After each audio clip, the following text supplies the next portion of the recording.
Sutra 77. Sukha dukkhecha labha dityakte kale pratikshamane kshanardhamapi vyartham na neyam. Even a fraction of a second should not be wasted in attaining that favorable time, when a devotee has liberated himself from the troubles of pain, desires, wealth, and so forth. In this aphorism, Sage Narad says that a devotee should eagerly anticipate the time when all the emotions related to material happiness no longer affect him. Usually, a person has desires for objects he has yet to attain. When his desires are fulfilled, this stage is known as profit, and thereafter he becomes happy. As soon as he loses a profit, he feels sadness and despair, and the same situation occurs when his desires are not fulfilled. The aspirant should await the time when emotional highs and lows do not affect him. This stage does not come so effortlessly, and one can only reach this level by performing spiritual practice. Here, Sage Narad strongly suggests that one should not waste even a fraction of a second to reach this stage. Usually, people have a perception that one should practice devotion when one is old.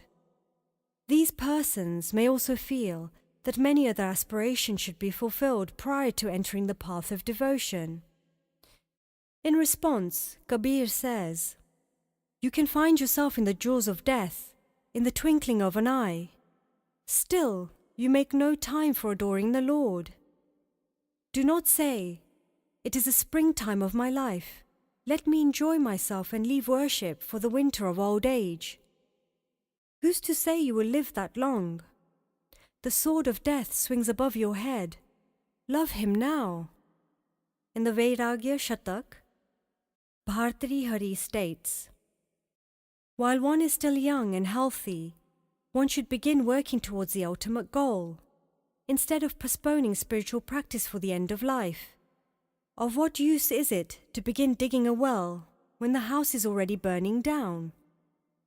The desires of a man are never fulfilled, and even if they are partially rewarded, they bring in their train of new wants and desires, and man diverts his time and energy to satisfy them. Therefore, even the least amount of time should not be wasted without practicing devotion.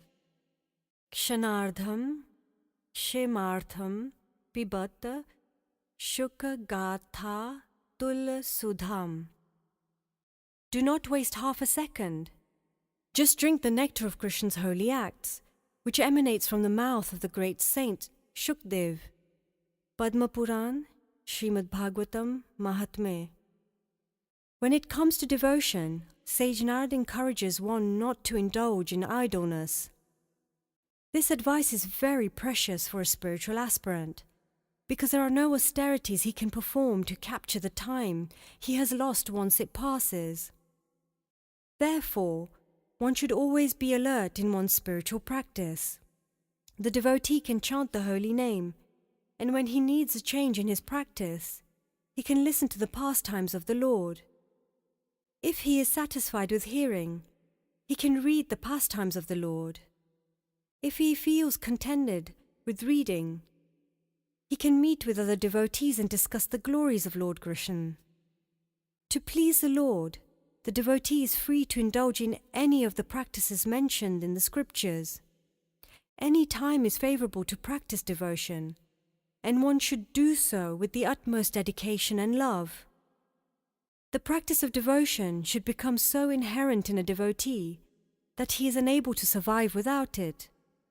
The devotee should always be attentive in his effort to achieve his goal. Once he attains his goal, he will become free from the dualities of happiness and misery, gain and loss, desire and lack of desire, and so forth.